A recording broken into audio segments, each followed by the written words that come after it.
Estamos en Edificada en Cristo. En la sesión anterior vimos cómo estar arraigadas en la presencia de Dios, permaneciendo en su palabra, en oración, en alabanza y gratitud.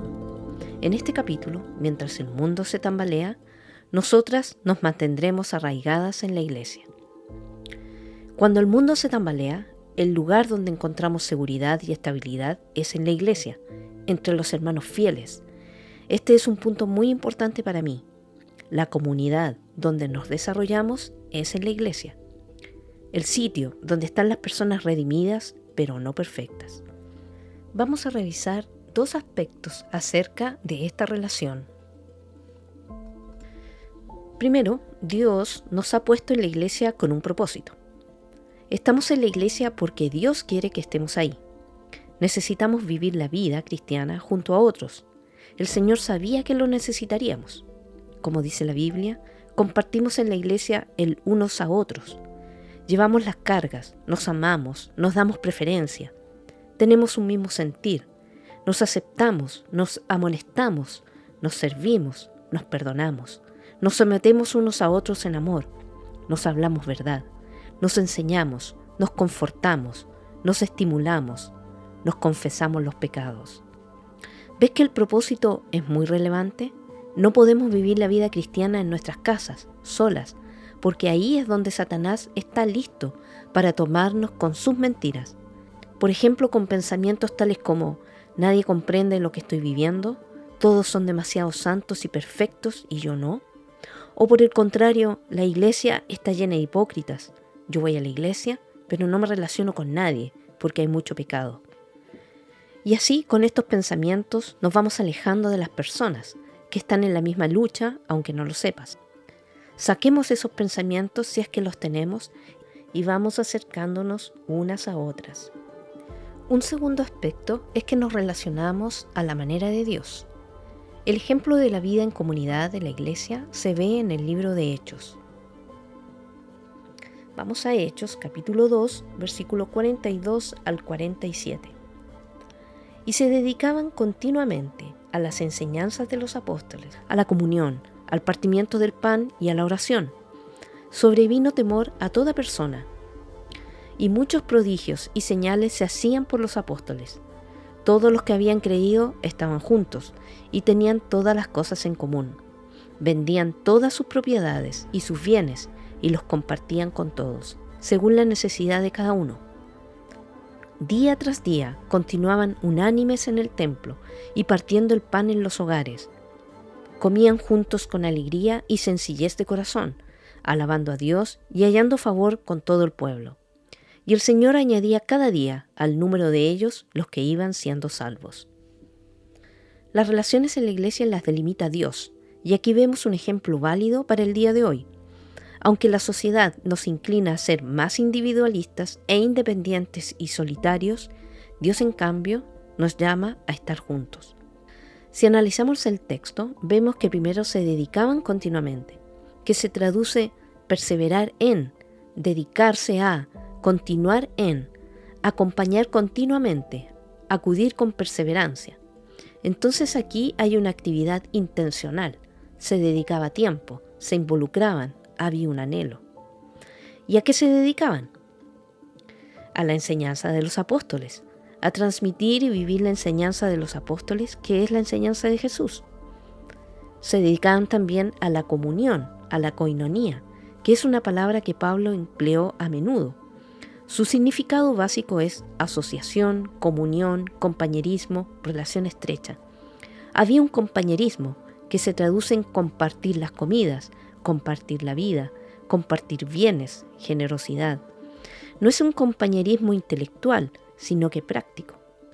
A esto estamos llamadas, para estar juntos, por ejemplo, para sentarnos a una mesa y compartir lo que tenemos, donde nos servimos, mostramos amor a través de una comida, donde podemos compartir a Cristo con las vivencias personales. En esa comunión es donde nos conocemos, donde vamos adquiriendo confianza los unos con los otros, donde nos vamos dando cuenta de las necesidades, de que compartimos los mismos problemas y luchas. Los primeros cristianos se dedicaban, buscaban estas instancias, y nosotras ¿Lo hacemos? Cuando no lo hacemos, perdemos una parte del propósito de Dios para la iglesia. Nos perdemos esa bendición. Recuerden que en un mundo que se tambalea, la iglesia sigue firme. A otra cosa que se dedicaban es al partimiento del pan. En el versículo 42 se refiere a la constancia en la participación de la cena del Señor, en contraste al versículo 46 en cuanto a las comidas diarias. Si no asistimos regularmente a la iglesia, nos perdemos de hacer este memorial, que nos recuerda la razón de ser del cristiano, el sacrificio, la muerte y la resurrección de Jesús. También se dedicaban a las oraciones. En un mundo que se tambalea, las cristianas oramos, no solo en forma personal, sino que también en conjunto. En la oración compartimos nuestras necesidades y preocupaciones para presentarlas a Dios. Sabemos que Dios escucha y todo lo puede según su voluntad.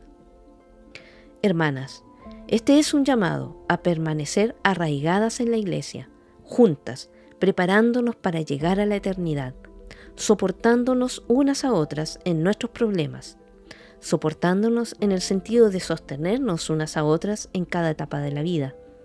No nos escondamos en nuestros hogares, como si fuéramos las únicas que estamos en dificultades. Satanás quiere que te aísles, porque te quiere devorar. Quiere que estés sola para devorarte con pecado, con egoísmo, con tentación, poniendo dudas. Los leones rugientes andan buscando a la presa solitaria. Tienes que estar junto a otras. Y quizás pienses, pues es que yo sí estoy, yo voy a las reuniones, pero todavía me siento aislada.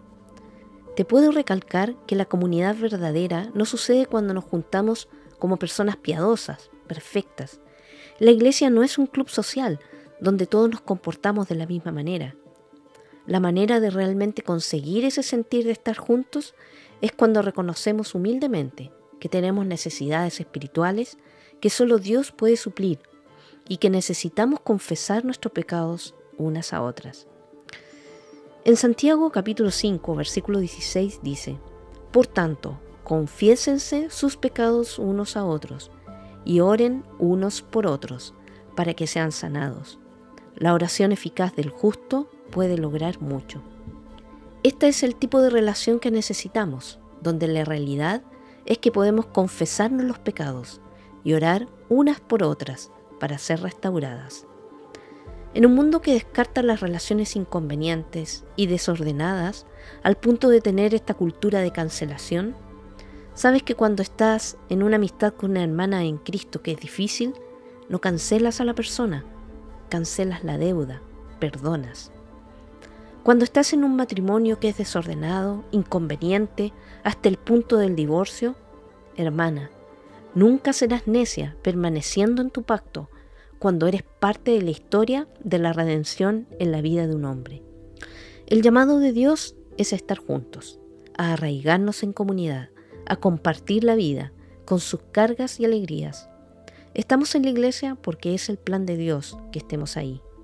Lo que nos une es que Cristo murió por nosotras, debido a que todas estábamos en la misma condición, es decir, muertas.